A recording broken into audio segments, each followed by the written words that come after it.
नमस्कार। प्रस्तुत है आज का चिंतन। किसी भी मनुष्य अथवा समाज की उन्नति का लक्षण सुख, शांति और संपन्नता है। यदि गंभीर दृष्टि से देखा जाए तो पता चलेगा कि आरामदेह जीवन की सुख सुविधाएं शांति का कारण नहीं है, बल्कि निर्विघ्न तथा निर्द्वंद जीवन प्रवाह की स्निग्ध गति ही सुख शांति का हेतु है। जिसका जीवन एक स्निग्ध तथा स्वाभाविक गति से बहता जा रहा है, सुख शांति उसी को प्राप्त होती है।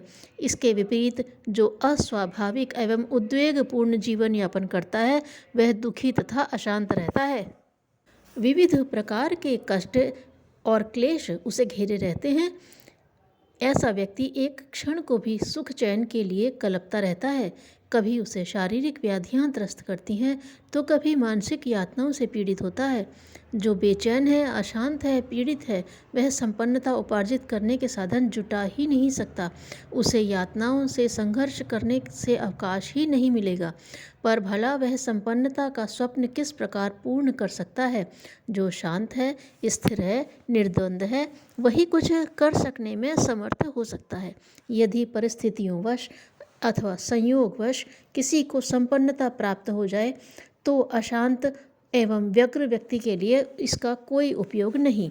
जिस वस्तु का जीवन में कोई उपयोग नहीं, जो वस्तु किसी के काम नहीं आती, उसका होना तो उसके लिए न होने के समान ही है। अस्तु संपन्नता प्राप्त करने के लिए शांतिपूर्ण परिस्थितियों की आवश्यकता है और सुख शांति के लिए संपन्नता की अपेक्षा है।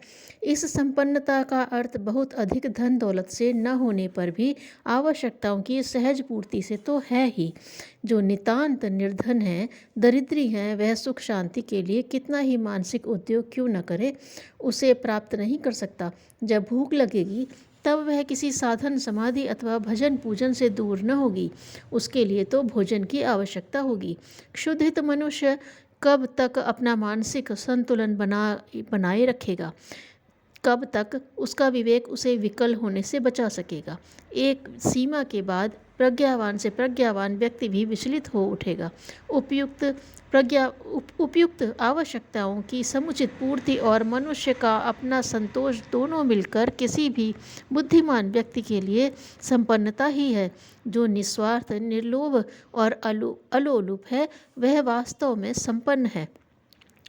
वही वास्तव में संपन्न है। इसके विपरीत जो लालची है, अतिकाम है, लिप्सालु है, वह धन होने पर भी दरिद्री है, असंपन्न है।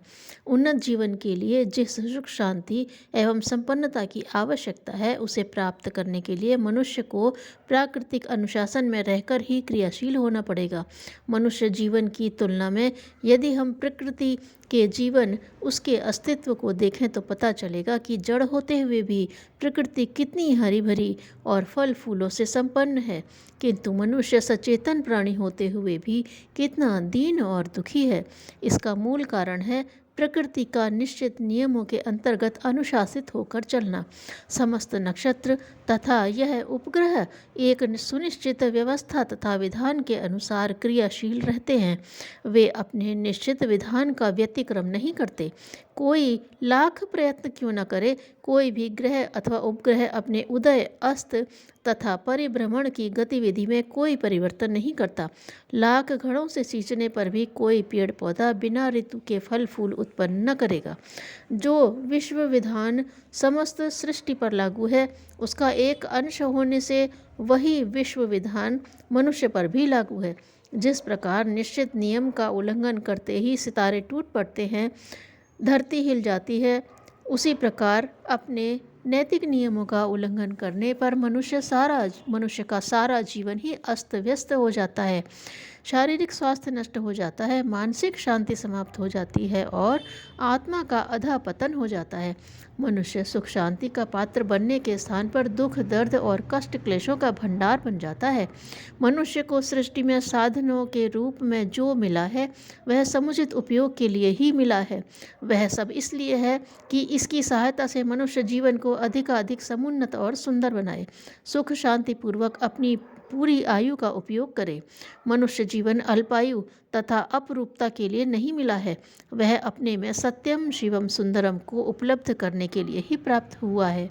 नियामक ने मनुष्य को विवेक शक्ति देकर अवश्य ही यह अपेक्षा की होगी कि वह संसार का सबसे स्वस्थ, सुंदर और शक्ति संपन्न प्रतीक बने।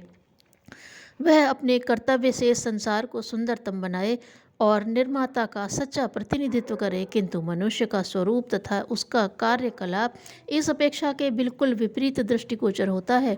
वह दिन दिन अस्वस्थ, असुंदर और अस्त व्यस्त होता जा रहा है। यह निर्विवाद सत्य है कि मनुष्य जब तक नियति नियमों के अनुशासन में होकर नहीं चलेगा, तब तक दिन दिन उसका पतन ही होता जाएगा। वह दिन दिन और अधिक विपिन्नतापूर्ण अशांति से घिरता जाएगा। वह यूं ही रोएगा, चिल्लाएगा और पग पग पर नारकीय यातना पाता हुआ कीड़े मकोड़ों की तरह मरता रहेगा। जब सृष्टि के सारे साधन, सारे उपकरण और समस्त संपदाएं सुख साधन करने के लिए ही मिली हैं, तो क्या कारण है कि उनके बीच रहते हुए, उनका उपयोग करते हुए भी मनुष्य दीनता, दयनीयता और दुख को प्राप्त होता जा रहा है। जो दूध, दही, घी, अन्न आदि पदार्थ मनुष्य को बच्चे से बढ़ाकर जवान कर देते हैं, स्वास्थ्य और सुंदरता प्रदान करते हैं, एक दिन मनुष्य उन्हीं का उपयोग करता करता रोगी बन जाता है, क्षीण हो जाता है और सारी शक्ति खो देता है। नियति नियमों के अनुकूल चलने और नैसर्गिक वन शासन मानने पर ही मनुष्य उन्नति और समृद्धि की दिशा में अग्रसर हो सकता है। इसके अतिरिक्त ऐसा कोई अन्य उपाय नहीं है जो मनुष्य को सुखी अथवा शांत बना सके। मनुष्य की केवल दो ही गतियां हैं, या तो वह ऊपर चढ़ेगा या नीचे गिरेगा। उसके लिए बीच का कोई मार्ग नहीं है। मनुष्य जीवन की यह छूट नहीं है कि यह कुछ अनुशासन में रहकर और कुछ अनुशासनहीन होकर बिना विशेष कष्ट क्लेशों के चुपचाप मध्य मार्ग से निकल जाए। जब मनुष्य जीवन का उत्कृष्ट अथवा निकृष्ट ही होना निश्चित है, तो उत्कृष्टता प्राप्त करने को बुद्धिमत्ता कहा जाएगा। ऐसा कौन अभागा होगा जो सहज, सुलभ, उत्कृष्ट अथवा निकृष्ट जीवनों में से उत्कृष्ट जीवन को न चुने। उत्कृष्ट जीवन प्राप्त करने के लिए मनुष्य को नियति चक्र का अनुसरण और नैतिक नियमों का पालन करना ही होगा। इसके अतिरिक्त उसके सामने कोई उपाय नहीं है। मनुष्य को चाहिए कि वह शुभ संकल्पी, शुभदर्शी और शुभाचार वाला बने।